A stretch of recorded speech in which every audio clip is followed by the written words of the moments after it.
A'udzubillahi minasyaitonirrajim. Bismillahirrahmanirrahim. Robbi a'udzubika min hamazati sayatin wa a'udzubika robbi ayah durun. Robbi shrahli sodri wa yassirli amri wahlul 'uqdatam min lisani yafqahu qawli. Assalamualaikum warahmatullahi wabarakatuh. Salam sejahtera untuk kita semua. Rahayu, namaste, Om Swastiastu, Namo Buddhaya. Salam kebajikan dan sehat untuk kita semua. Kembali kita belajar bersama, membuka pikiran dan membuka hati bersama saya Abu Marlo. Kita akan sama-sama menyelami kesadaran, kita akan sama-sama belajar untuk terus-menerus bagaimana mempelajari kehidupan ini. Sebelum kita mulai, seperti biasa kita akan sama-sama hening dulu sejenak agar pikiran tidak terlalu sibuk, agar kita siap dan hatinya lebih terbuka. Oleh karena itu, mari persiapkan diri untuk menghadirkan utuh di sini saat ini untuk kita menghening. Kita menghening. Dipersilahkan.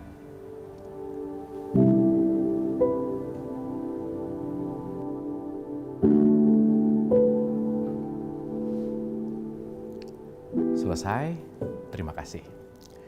Baik, kita akan melanjutkan pembelajaran kita. Setelah kita mulai mengenal pembelajaran hidup ini, ternyata ada 3 poin penting, di mana kita ini adalah pendatang sebagai visitor, di mana kita ini adalah to learn, untuk belajar. Kita ini siswa-siswi semesta di School of Life ini, dan yang paling penting lagi adalah yang nomor 3 adalah untuk membuat impact. Wama arsalnaka ila rahmatan lil alamin. Kita adalah bagaimana membuat suatu impact, kebaikan, kebermanfaatan, karena pada akhirnya nilai dari apa yang kita lakukan dalam hidup bukan apa yang kita miliki, bukan apa yang kita gapai, kita capai, kita raih, tetapi kebermanfaatannya. Outcome-nya adalah, impact-nya adalah kebermanfaatan itu sendiri. Di episode kali ini kita akan membahas lebih dalam lagi karena penting sekali untuk kita menyadari bahwa kita udah bicara bahwa kita ini hidup dalam konteks skenario gitu. Jadi kalau saya analogikan dalam konteks hidup, katakanlah kita ini adalah produk gitu. Katakanlah begitu. Kalau kita ini adalah produk, sang pembuat produk pasti membuat manual book-nya. Kalau ada pertanyaan sederhana nih buat kita semua. Kalau berbicara masalah teknologi, apa sih yang paling pop up pertama di dalam pikiran kita? Katakanlah teknologi yang tercanggih, high end gitu kira-kira, canggih secanggih-canggihnya. Tetapi sadarkah kita, teknologi tercanggih yang sangat luar biasa, esensial, luar biasa, gimana ya, mengatakannya ini adalah super canggih, itu ternyata setiap hari kita berinteraksi dengan teknologi itu. Apa itu? Tubuh kita, diri kita. Sadarkah bahwa tubuh kita ini sebuah teknologi yang super canggih, di mana luar biasa, kita punya 50 triliun sel katakanlah. Tapi yang jadi pertanyaan, kalau ini adalah sebuah produk, seberapa sering sih kita baca manual book-nya? Seberapa sering kita menyelami manual book-nya?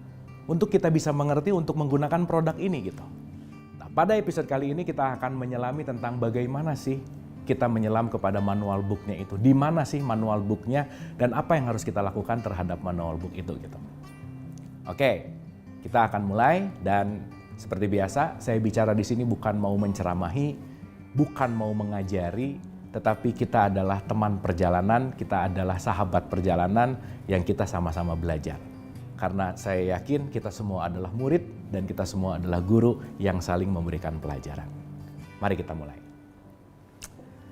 Berbicara masalah manual book, berbicara masalah pedoman, begitu. Kalau kita menyelam lebih dalam, saya akan mengutip di surat 45 ayat 20, itu ada statement yang sangat menarik untuk kita renungkan. Oke ya, kalimatnya begini. A'udzubillahi minasyaitonirrajim. Bismillahirrahmanirrahim. Hadza basoirul linnasi wa huda wa rahmatul liqaumi yuqinun. Oke. Dalam konteks bahasa, ketika kita berbicara hadza basoirul linnas, di situ ada kata-kata, boleh dicek nanti di Al-Qur'an itu sendiri gitu. Kalimatnya begini kira-kira. Al-Qur'an ini adalah pedoman bagi manusia. Al-Qur'an ini adalah pedoman bagi manusia.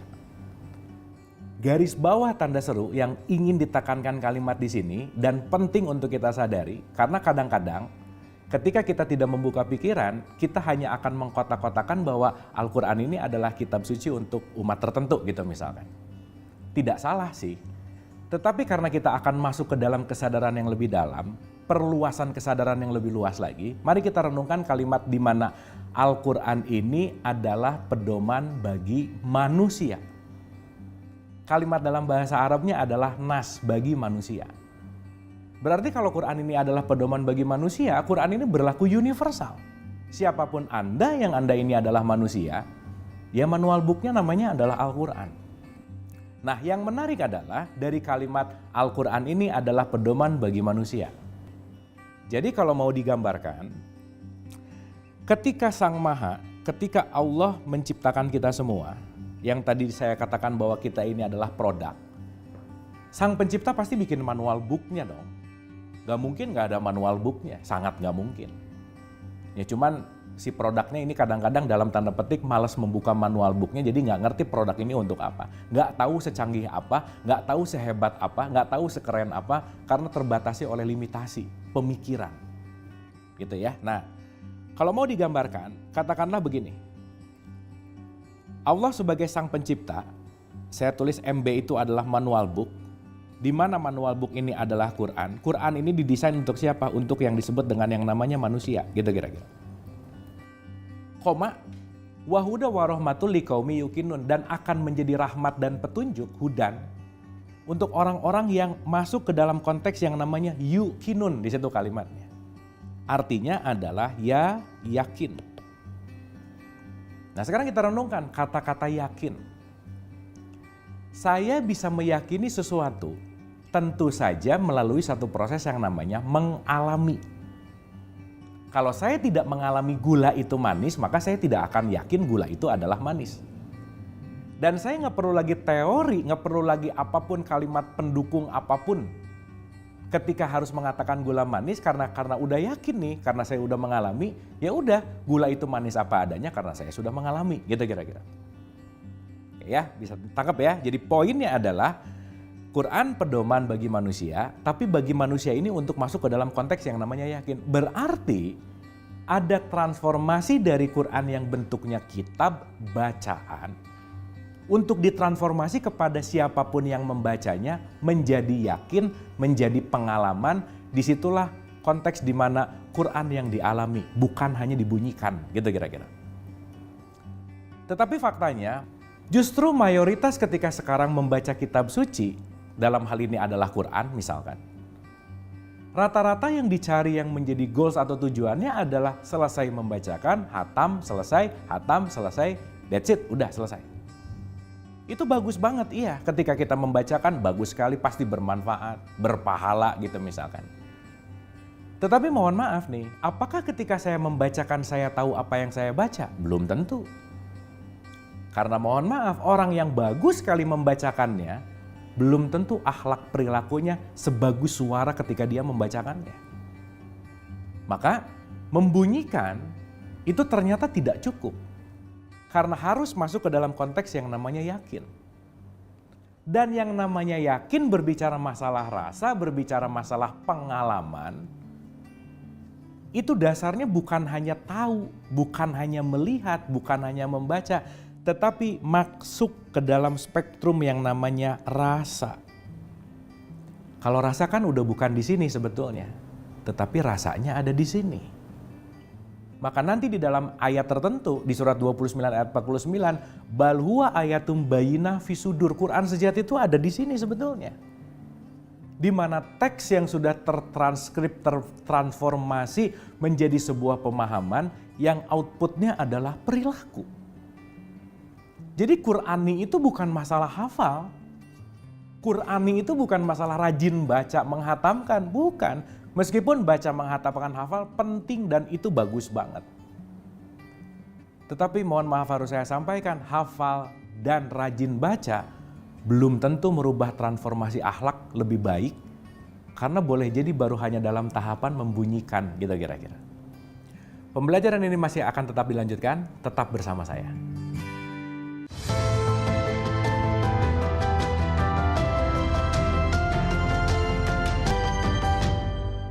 Masih bersama saya Bu Marlo, mari kita lanjutkan pembelajaran ini.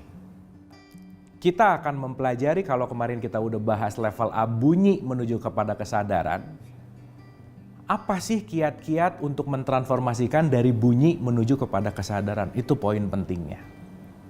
Oke, saya kasih contoh dulu, analogi sederhana gitu. Misal, tadi dikatakan di surat 45 ayat 20 bahwa Quran itu didesain untuk manusia. Sekali lagi ya, ini garis bawah tanda seru penting sekali nih. Manusia. Jadi Quran itu universal banget.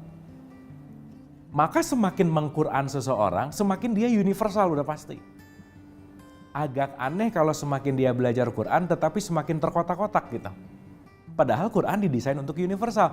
Kita didesain untuk universal. Arsalnaka ila rahmatan lil alamin.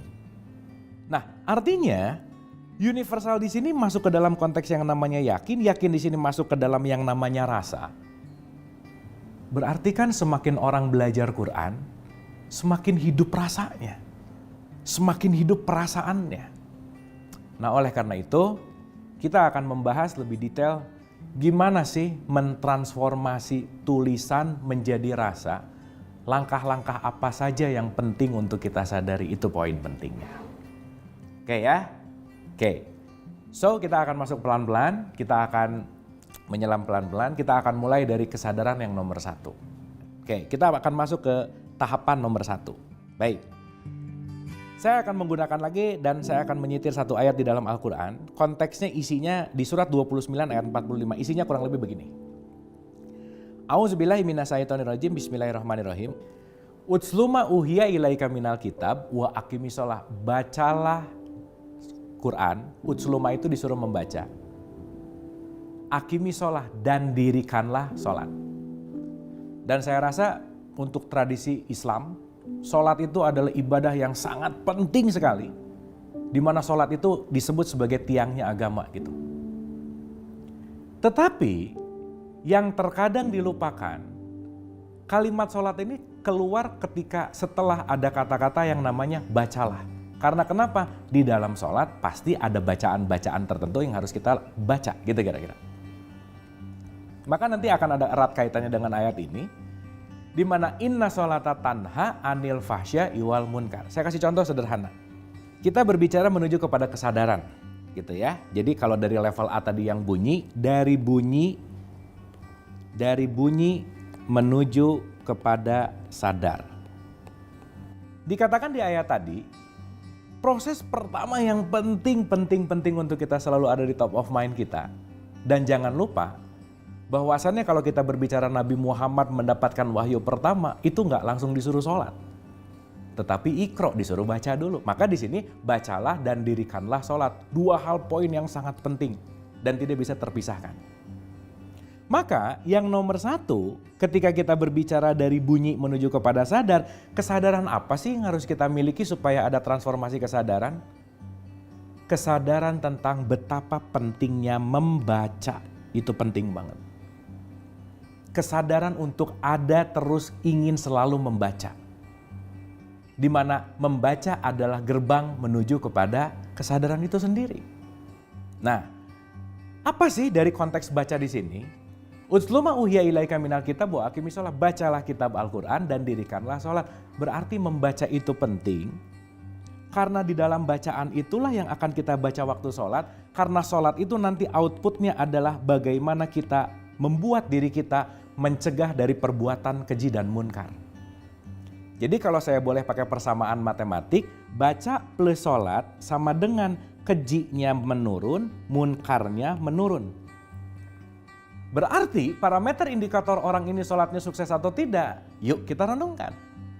Apakah saya semakin dermawan atau tidak? Apakah saya masih menilai orang lain atau tidak? Nah, saya kasih contoh lagi.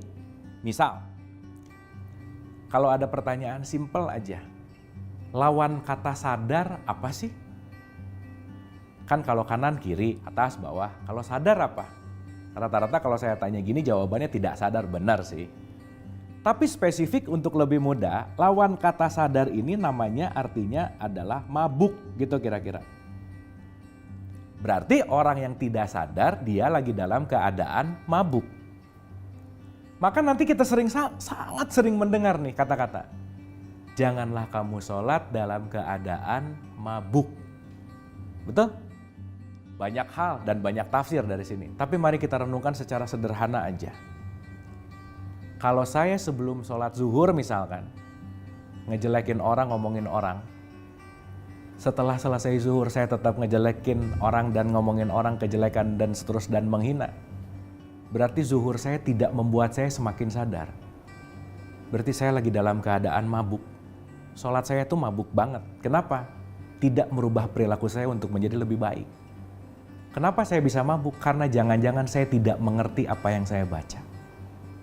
Maka nomor satu yang paling terpenting dalam transformasi dari bunyi ke sadar ini adalah bagaimana kita punya kesadaran untuk terus-menerus mau membaca dan belajar.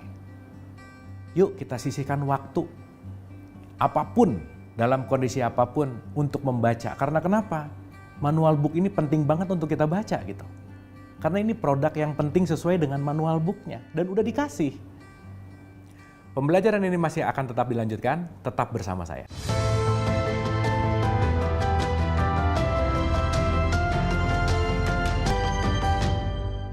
Masih bersama saya Bu Marlo, mari kita lanjutkan pembelajaran ini. Di fase baca ini ternyata bukan fase yang paling paripurna, enggak, ini baru fase 1. Karena berikutnya, kalau saya cuma membaca, balik lagi saya cuma membunyikan. Maka di surat 3 ayat 79 di kalimat terakhirnya ada kata-kata wa bima kuntum tadrusun. Familiar sekali saya rasa dengan kata-kata tadarus atau tadrusun. Di mana tadarus atau tadrusun selama ini jangan-jangan hanya diartikan membaca cepat-cepat lagi misalkan karena tujuannya pengen hatam. It's fine, oke. Tetapi mari kita selami lebih dalam makna tadarus atau tadrusun itu bukan hanya membunyikan tetapi mempelajari. Maka tadarus itu bukan hanya bunyi tapi mempelajari juga. Nah oleh karena itu yuk kita tingkatkan kesadaran kita tentang tadarus bukan berarti baca cepat-cepat jadi hatam, baca cepat-cepat jadi hatam. Saya udah hatam 2 kali, 3 kali, itu bagus. Tapi sudahkah kita masuk ke dalam level pembelajaran? Belum tentu. Karena mempelajari ini nanti akan masuk ke level berikutnya. Di mana di surat 12 ayat 2 dikatakan alif lam ra tilka ayatul kitabil mubin inna anzalnahu qur'anan arabiyyan la'alakum ta'qilun. Statement kalimat akhirnya adalah agar kamu menggunakan akal. Akal fungsinya untuk apa sih? Paham. Maka gimana saya mau paham kalau saya tidak pernah mempelajari? Gitu kira-kira. Karena mohon maaf banget, terkadang ada dikotomis antara keilmuan di dalam konteks kehidupan. Kadang-kadang begitu membaca Quran, mempelajari Quran ini dikotomiskan, ini pelajaran agama, ini pelajaran untuk yang di luar dunia, apa dan seterusnya, ini bukan pelajaran untuk saya. Padahal kan tadi di awal udah kita singgung, bahwasannya kita manusia, manual booknya adalah Quran. Dalam keadaan apapun Quran ini bisa menjadi manual book untuk mengarahkan kita sesuai dengan proses penciptaan itu sendiri. Maka penting banget untuk masuk ke dalam level yang namanya paham. Jadi nomor 1, yuk kita miliki kesadaran untuk mau terus membaca. Ya kita mungkin bisa mendisiplinkan diri lah sehari ada membacanya deh gitu kira-kira. Karena nanti di situ akan masuk ke dalam level akhirnya jadi mau mempelajari. Sehingga poin pentingnya adalah masuk ke dalam level yang namanya paham. Saya mungkin perlu menceritakan fenomena yang terjadi saat ini gitu. Banyak sekali orang tua yang selalu bertanya kepada anaknya, "Nak, udah sholat atau belum?" Ketika si anaknya jawab, "Udah mah" atau "Udah Pak", orang tuanya langsung tenang, "Oh anak saya udah sholat." Itu bagus banget untuk pengingat. Tapi berapa persen dari kita semua yang nanya sama si anak nih, "Nak, waktu sholat bagian iftitah mana yang kamu gak paham? Bagian Al-Fatihah mana yang kamu gak ngerti?"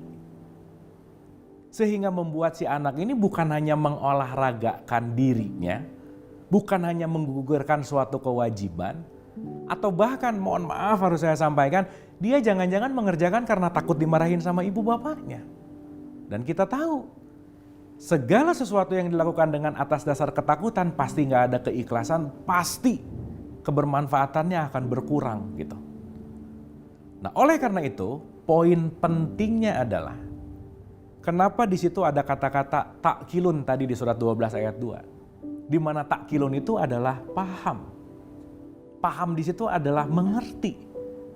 Maka mengucapkan bismillah dengan ucapan hanya bunyi dan kesadaran, itu outputnya akan beda. Contoh sederhana. Di sholat mengatakan inna sholati sholatku wa nusuki ibadahku, hidupku matiku hanya untuk engkau ya Allah. Lagi sholat ngomongnya untuk Allah. Tapi selesai sholat banyakkan komplain lagi, ngeluh lagi, gitu kira-kira. Nah oleh karena itu, 3 poin di awal ini yang penting adalah mari kita punya kesadaran untuk baca. Di mana baca itu adalah penting sekali untuk membuka gerbang berikutnya menuju kepada mempelajari. Ingat, pelajari itu dalam konteks bahasanya adalah tadarus. Tadarus itu bukan hanya bunyi, hatam, no. Tetapi juga mempelajari. Dan setelah tadarus, mari kita masuk ke dalam level yang namanya takkilun. Untuk masuk ke dalam level yang namanya paham. Nah sekarang kalau udah paham, apa sih yang harus dilakukan? Ya tentu saja. Ingat, kita ini semua adalah peran, kita ini semua melakukan sebuah perjalanan, dan output yang paling terpenting adalah bukan hanya sekedar paham, tapi ditransformasikan menjadi akhlak dan perilaku. Maka level berikutnya setelah dibaca, dipelajari, dipahami, tentu saja disitulah kita penting sekali untuk menjadi amalan-amalan kita yang kita amalkan dalam kehidupan kita sehari-hari. Saya mau mengambil lagi satu ayat di dalam Al-Quran, ini penting untuk kita renungkan, ini penting untuk kita sadari begitu. Kalimat ini sangat, buat saya tuh sangat menghentak lah dalam tanda petik. Kalimatnya begini, ya ayyuhalladzina amanu surat 61 ayat 2 dan 3, lima takulun malah taf'alun, hai orang beriman. Orang beriman itu hai orang yang sadar, kenapa kamu mengucapkan sesuatu, mengatakan sesuatu yang tidak kamu lakukan. Jadi ada orang yang ngomong tapi nggak melakukan apa yang dia omongin. Mungkin kalau bahasa orang yang sekarang tuh, bahasa yang populer itu walk the talk gitu. Bagaimana dia mengucapkan sesuatu dan dia melakukan apa yang dia ucapkan. Sampai kalimat berikutnya, di ayat berikutnya adalah kabura maqtan indallahi antaqulu ma la taf'alun. Kebencian di sisi Allah ketika kamu mengatakan sesuatu yang kamu nggak lakukan. Maka mulailah dari yang namanya adalah baca. Masuk ke dalam level yaitu tadarus tadi, pelajari. Masuk ke level yang nomor 3 yaitu adalah paham.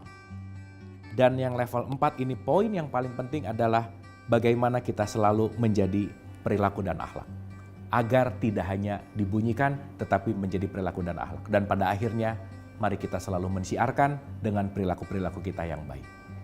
Oleh karena itu mudah-mudahan kesadaran kita terhadap manual book ini tidak hanya dibunyikan terus, tidak hanya dihatamkan terus, tapi mulai rumusnya gampang 5M aja diingat-ingat. Membaca, mempelajari, memahami, mengamalkan, dan mensiarkan.